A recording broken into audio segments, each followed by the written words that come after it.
પાટણના સિદ્ધપુર ખાતે આરોગ્ય મંત્રી ઋષિકેશ પટેલે ધ્વજ ફરકાવીને તિરંગાને આપી સલામી. નાગરિકોને પ્રજાસત્તાક પર્વની શુભેચ્છાઓ પાઠવી. પાટણના સ્વાતંત્ર્ય સેનાનીઓને યાદ કરી તેમને શ્રદ્ધાસુમન અર્પણ કર્યા. 2047નું વિઝન ટૂંકા ગાળાના નહીં પરંતુ લાંબા ગાળાની નીતિ અમલમાં બનાવી અને આવતા વર્ષોની અંદર ગુજરાત ભારતની અંદર સર્વપ્રથમ અને સારામાં સારો સહયોગ આપતું રાષ્ટ્રમાં પોતાનું યોગદાન આપે એ માટેના પૂરા પ્રયત્નો કરી રહ્યું છે અને કરશે. અંકલેશ્વર ઓએનજીસી કોલોની ખાતે એસેટ મેનેજર વિજયકુમાર ગોખલેના હસ્તે કરાયું ધ્વજવંદન. CISF ઓએનજીસીની સિક્યુરિટી, ઓએનજીસીના ફાયર તેમજ ટેરિટોરિયલ આર્મીના જવાનો દ્વારા યોજાઈ પરેડ. तेल और गैस की आत्मनिर्भरता के संदर्भ में ONGC कार्य सदा से करती रही है और आगे भी हमारा कमिटमेंट है कि हम देश को आत्मनिर्भर बनाने के लिए अपने कार्यों में अपना सतत योगदान करते रहेंगे. મહેસાણાના વડનગર સાયન્સ કોલેજ ખાતે 75મા પ્રજાસત્તાક પર્વ નિમિત્તે કલેક્ટર M. નાગરાજને ધ્વજવંદન કરીને આપી તિરંગાને સલામી. આ અવસરે માર્ચ પાસ્ટ, ટેબ્લો, સાંસ્કૃતિક કાર્યક્રમો યોજાયા. આ ઉપરાંત ઉપસ્થિતો દ્વારા કરાયું વૃક્ષારોપણ. જુદા જુદા વિદ્યાર્થીઓ, જુદી જુદી શાળાઓની વિદ્યાર્થીઓ દ્વારા પણ સુંદર પ્રસ્તુતિ થઈ. અહીંયા ઘોડેસવારીના જવાનો દ્વારા પણ સુંદર કરતબો રજૂ કરવામાં આવી. સુરેન્દ્રનગરના લીંબડી ખાતે મહિલા અને બાળ કલ્યાણ મંત્રી ભાનુબેન બાબરિયાના અધ્યક્ષસ્થાને પ્રજાસત્તાક પર્વની જિલ્લા કક્ષાની કરાઈ ઉજવણી. ભાનુબેને જણાવ્યું, નારી ગૌરવ નીતિ અમલમાં મૂકનારું ગુજરાત દેશનું પ્રથમ રાજ્ય. લીંબડી તાલુકાની અલગ અલગ શાળાના બાળકો અને બાલિકાઓ દ્વારા સાંસ્કૃતિક કાર્યક્રમો પણ ખૂબ રજૂ કરવામાં આવ્યા છે. સૌ સુરેન્દ્રનગર જિલ્લાના નાગરિકોને હું 75મા પ્રજાસત્તાક પર્વની હૃદયપૂર્વકની શુભકામનાઓ પાઠવું છું. સોમનાથના સૂત્રાપાડા ખાતે જિલ્લા કલેક્ટર H.K. વઢવાણિયાએ તિરંગો ફરકાવીને ધ્વજને આપી સલામી. કલેક્ટર તેમજ જિલ્લા પોલીસ વડા મનોહરસિંહ જાડેજાએ જીપમાં પરેડ નિરીક્ષણ કર્યું. સરકારના વિવિધ વિભાગો તરફથી પ્રજાને સંદેશો પહોંચાડવા માટે, એમને અવેરનેસ કરવા માટે જુદા જુદા વિભાગો તરફથી ટેબ્લોનું પ્રદર્શન કરવામાં આવ્યું અને આ રીતે સમગ્ર પ્રજાસત્તાક દિનની ઉજવણી ખૂબ ધામધૂમપૂર્વક કરવામાં આવી છે. જૂનાગઢ ખાતે રાજ્યકક્ષાની ઉજવણીમાં મુખ્યમંત્રી તેમજ વહીવટી અધિકારીઓ, પદાધિકારીઓ, મહેમાનો તેમજ બહોળી સંખ્યામાં નગરજનો ઉપસ્થિત રહ્યા. ધ્વજવંદન બાદ પરેડ નિરીક્ષણ તેમજ વિવિધ સાંસ્કૃતિક કાર્યક્રમો યોજાયા. 74મા વર્ષે પ્રજાસત્તાક દિને ભૂપેન્દ્રભાઈ પટેલને રાજ્યપાલશ્રીએ મારું સન્માન કરીને મને ઇનામ આપ્યું, એ માટે મારો સોનાનો સૂરજ ઉગ્યો. દેવાધિદેવ મહાદેવના સાનિધ્યમાં સોમનાથ મંદિર ખાતે 75મા પ્રજાસત્તાક પર્વની ઉજવણી.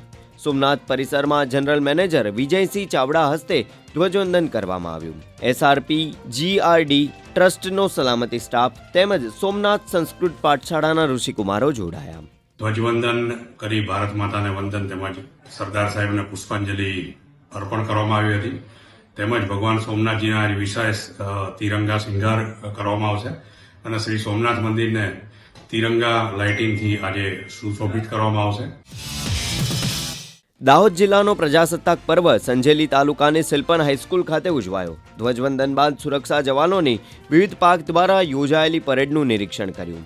દાહોદ જિલ્લામાં વર્ષ દરમિયાન વિવિધ ક્ષેત્રે શ્રેષ્ઠ કામગીરી કરનારા કર્મયોગીઓ, વિદ્યાર્થીઓનું પુરસ્કાર અને પ્રમાણપત્રો આપી કરાયું સન્માન.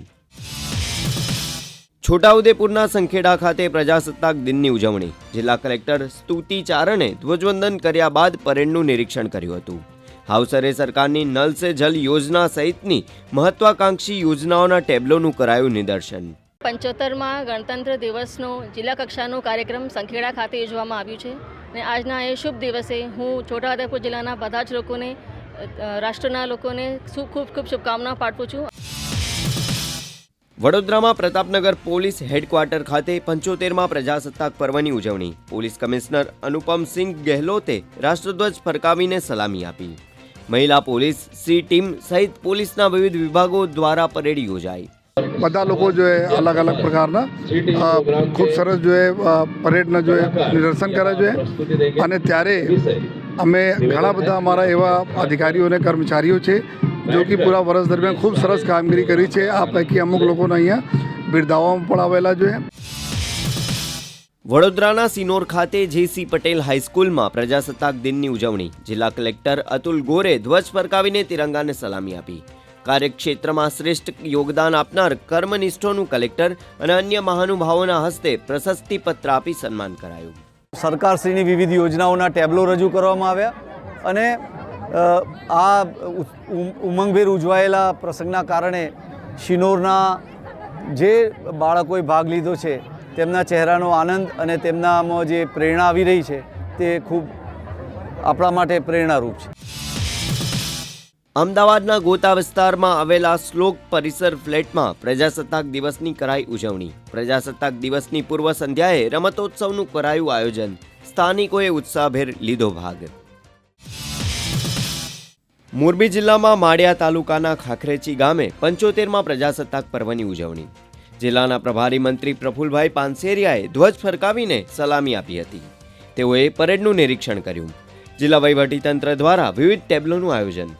મોરબીની ધરતી પરથી આજે પદ્મશ્રી પણ પ્રાપ્ત થયો છે.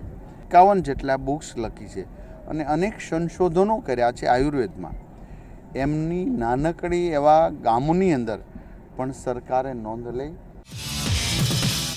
દાદરા અને નગર હવેલી તથા દીવના જિલ્લા કલેક્ટર ભાનુપ્રભાએ નિર્મલા સ્કૂલ ફૂટબોલ ગ્રાઉન્ડ ખાતે રાષ્ટ્રધ્વજ ફરકાવીને તિરંગાને આપી સલામી. પરેડનું નિરીક્ષણ અને માર્ચ પાસ્ટ યોજાઈ.